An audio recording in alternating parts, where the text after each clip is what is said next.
परमपिता परमात्मा में लीन करना है। तो यह इतनी शक्ति किसे है? परमपिता परमात्मा स्वरूप संत सद्गुरु महर्षि में परमहंस महाराज के ऐसे ही जितने संत हुए इनके पास है। तो हमें ऐसे संतों के सानिध्य में जाना चाहिए। हम लोग जानते हैं कि जितने भी साधु संत है वह मिथ्या नहीं करते, वह सच्चे गाथा को सुनाते हैं, सच्ची कथा जो होती है उनको सुनाते हैं। अभी के समय में कलयुग, घोर कलयुग दिशा में है, इसीलिए अभी क्या हो रहा है कि हमारे जो माता पिता होते हैं संसार के, अभी इस काल में, घोर कली काल में पुत्र मोह बहुत हो जाता है संसार में। अभी भागवत में भी लिखा हुआ है और रामायण में भी बहुत सारी बातें आई हुई हैं कि घोर कलयुग जब आएगा तो उसमें पुत्र मोह, सुत मोह बहुत होगा, जिनके कारण कि वह अच्छी स्थिति में नहीं जा पाएंगे। पूर्व समय में एक मैनावती हुई, मैनावती, तो वह जब एक बच्चा को जन्म दिया तो 5 महीने का बच्चा हुआ, उनके पिताजी शरीर छोड़ दिए। वह राजा थे और वह पुत्र का नाम रख दिए गोपीचंद, आप सब जानते हैं।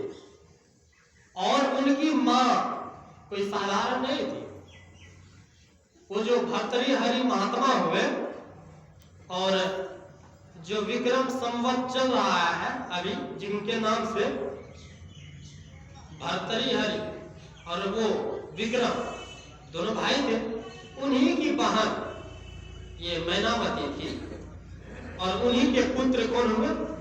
गोपीचंद। जब वह पढ़ने लगे, युवावस्था में आ गए, तो वो स्नान करके बाहर से अंदर महल की ओर आ रहे थे। तो जैसे ही अंदर आने वाले थे कि बाहर में क्या कहते हैं, महल के बाहर छत होता है, तो झांकी, वहां से माता देख रही थी।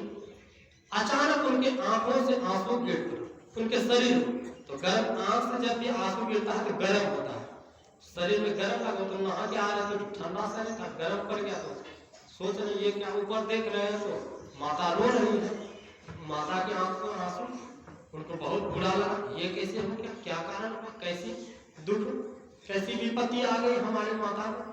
जरा जाकर के पूछ रहे हैं कि हे माता, आपको ऐसी कौन सी विपत्ति पड़ गई कि आप रो रही हैं, आंख में आंसू, किसी ने कुछ कहा क्या, मुझे बता। वह अधीर हो गए, व्याकुल हो गए, ऐसा क्या कष्ट हुआ आपको, कृपा करके मुझे बताइए, मैं कोशिश करूंगा समाधान करने के लिए। उन्होंने कहा कि कहीं ऐसा तो नहीं कि हमारे पिताश्री जो शरीर छोड़ करके चले गए हैं इसलिए तो नहीं रो रही हैं। उन्होंने कहा, माता ने कहा कि नहीं पुत्र, इसलिए नहीं रो रही हूं कि तुम्हारे पिताश्री संसार छोड़ के चले गए, मैं तो तुमको देख करके रो रही हूं। उन्होंने कहा मुझे क्या हुआ? उन्होंने कहा कि बेटा, तुम्हारे जैसे सुंदर हिष्ट पुष्ट शरीर तुम्हारे पिता का था, बहुत सुंदर थे, देखने में बहुत दिव्य, लेकिन आज वह इस दुनिया में नहीं है। उन्होंने कहा, माता कुछ मैं समझा रही,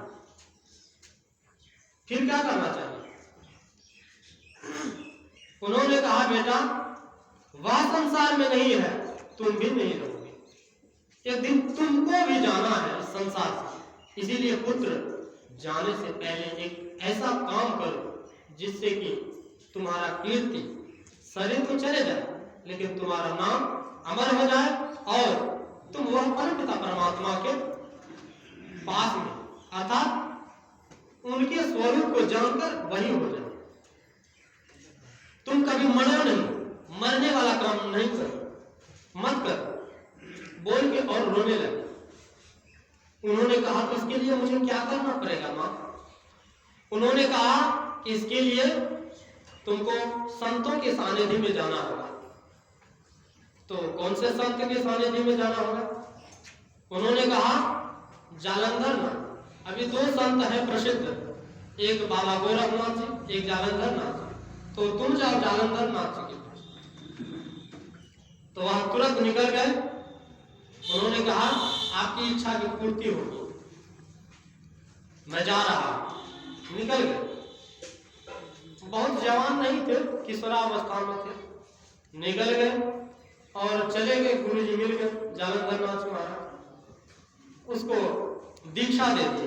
दीक्षा लेकर के उनको जो उनकी जो विधियां होती है